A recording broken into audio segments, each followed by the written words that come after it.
आप देख रहे हैं हेडलाइंस 24 खबरों की हकीकत में आपके साथ शहाना खान। अफगानिस्तान के बगराम वायु सैनिक अड्डे से अमेरिकी और नेटो सेना की आखिरी टुकड़ी की वापसी, रक्षा अधिकारियों ने दी इसकी जानकारी। इस खबर को देखने से पहले ये देख लेते हैं आज की हेडलाइंस। उत्तराखंड में मुख्यमंत्री तीरथ सिंह रावत के इस्तीफे के बाद पुष्कर सिंह धामी होंगे उत्तराखंड के नए मुख्यमंत्री। आरएसएस के हैं बेहद करीबी। मिशन यूपी में कांग्रेस कार्यकर्ताओं को जन आंदोलन और संगठन मजबूत करने का मंत्र पढ़ा रही हैं प्रियंका गांधी। बॉम्बे हाईकोर्ट ने कहा, बेघरों भिखारियों को भी देश के लिए कुछ काम करना चाहिए, सब कुछ उन्हें राज्य नहीं दे सकता। वाराणसी के काशी विश्वनाथ मंदिर से लगी ज्ञानवापी मस्जिद के सर्वेक्षण के आदेश को अदालत में चुनौती। भारत बायोटेक ने कहा कि उसने कोवैक्सीन के लिए अंतिम यानी तीसरे चरण के डेटा का विश्लेषण पूरा कर लिया है। कंपनी का दावा है कि कोवैक्सीन 77.8% प्रभावी है। बॉलीवुड अभिनेता आमिर खान और किरण राव ने एक दूसरे से तलाक लेने का फैसला किया है। दोनों ने एक साझा बयान जारी कर इसकी जानकारी दी।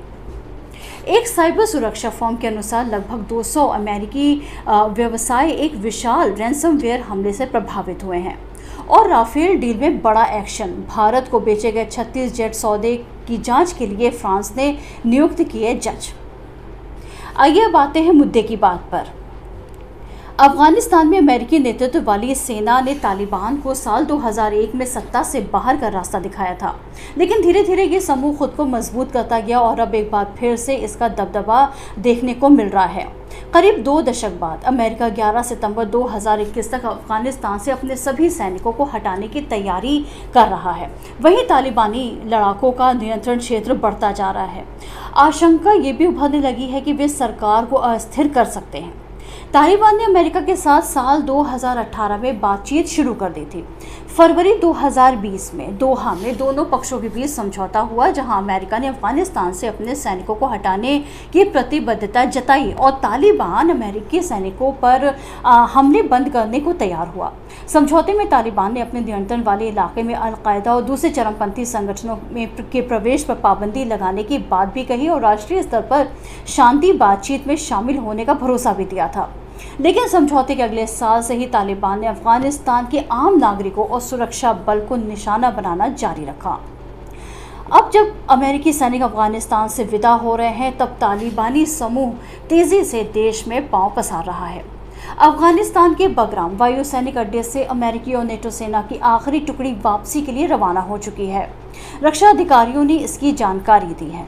पिछले काफ़ी समय से चरणबद्ध तरीके से अफगानिस्तान से अमेरिकी सेना की वापसी हो रही है, लेकिन बगराम से सेना का जाना बेहद महत्वपूर्ण है। ये इलाका 20 सालों से चरमपंथियों के खिलाफ लड़ाई का केंद्र रहा है। अमेरिका और नेटो की सेना का यहाँ से जाना ये दिखाता है कि जल्दी ही अफगानिस्तान से विदेशी सेनाओं की वापसी का काम पूरा होने वाला है।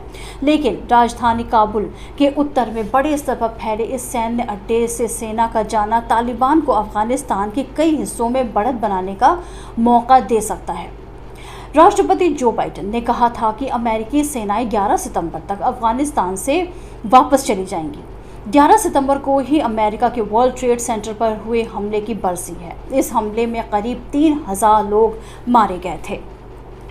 अनुमान के मुताबिक अब तक अफगानिस्तान में 2500 से 3000 अमेरिकी सैनिक मौजूद हैं। वो 7000 नेटो सैनिकों के साथ यहां से जाने वाले हैं, जिसके बाद अफगानिस्तान में 650 के आसपास विदेशी सैनिक रह जाएंगे।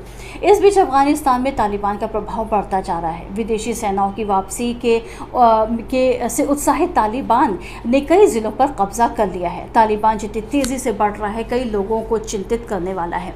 अफगानिस्तान में अमेरिकी नेतृत्व वाले मिशन के कमांडर जनरल ऑस्टिन मिलर ने जून में ही चेतावनी दी थी कि गृह युद्ध की तरफ बढ़ सकते हैं।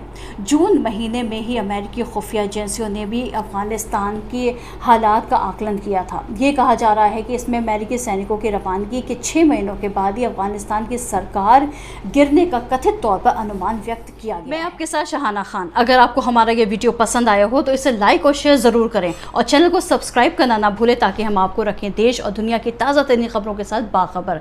देखते रहिए हेडलाइंस 24 सच के साथ।